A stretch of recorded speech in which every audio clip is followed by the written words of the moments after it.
Bismillahirrahmanirrahim. Assalamualaikum warahmatullahi wabarakatuh. Alhamdulillah, dalam kesempatan kali ini kita dapat bertemu lagi untuk melakukan pembelajaran.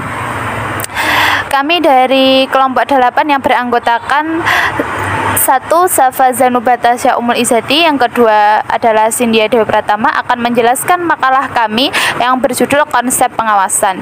Adapun pokok pembahasannya adalah yang pertama pengertian pengawasan, yang kedua tipe-tipe pengawasan, yang ketiga tahapan proses pengawasan, dan yang keempat adalah karakteristik pengawasan yang efektif.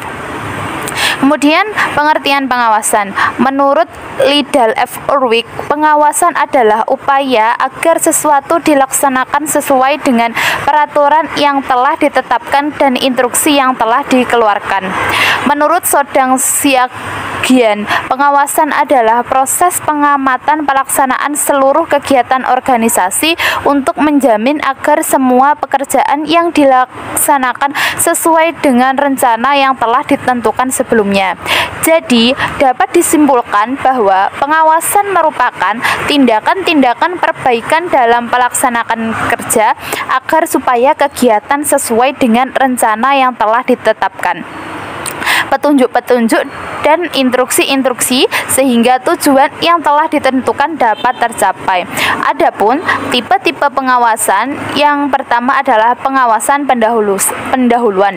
Pengawasan ini didesain untuk mendeteksi penyimpangan dari standar tertentu dan memungkinkan perbaikan dilakukan sebelum seluruh tahap kegiatan tertentu diselesaikan. Kemudian yang kedua adalah pengawasan konkuren.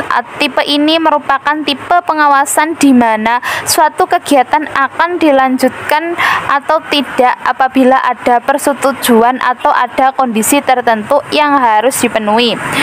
Yang terakhir adalah pengawasan umpan balik. Tipe pengawasan ini mengevaluasi hasil-hasil yang telah terjadi setelah suatu kegiatan selesai dilakukan. Selanjutnya yaitu tahapan proses pengawasan. Yang pertama, penentuan standar. Nah, standar yang harus ditetapkan dalam melakukan pengawasan antara lain yaitu standar waktu, standar produktivitas, standar biaya, standar kualitas, dan standar tingkah laku. Yang kedua, evaluasi kerja.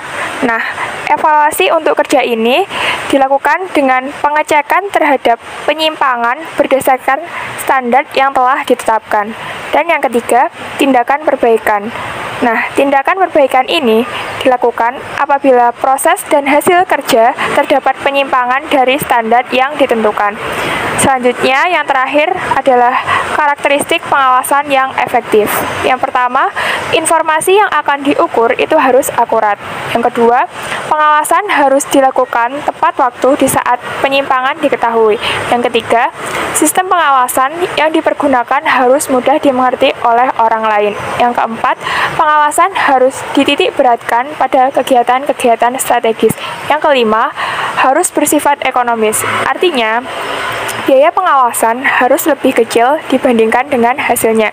Yang keenam, pelaksanaan pengawasan sesuai dengan struktur organisasi. Yang ketujuh, harus sesuai dengan arus kerja atau sesuai dengan sistem dan prosedur yang dilaksanakan dalam organisasi. Yang kedelapan, harus luas dalam menghadapi perubahan-perubahan yang ada. Yang kesembilan, bersifat memerintah dan dapat dikerjakan oleh bawahan. Dan yang kesepuluh, sistem pengawasan harus dapat diterima dan dimengerti oleh semua anggota organisasi. Cukup sekian presentasi dari kelompok kami, kurang lebihnya kami mohon maaf. Wassalamualaikum warahmatullahi wabarakatuh.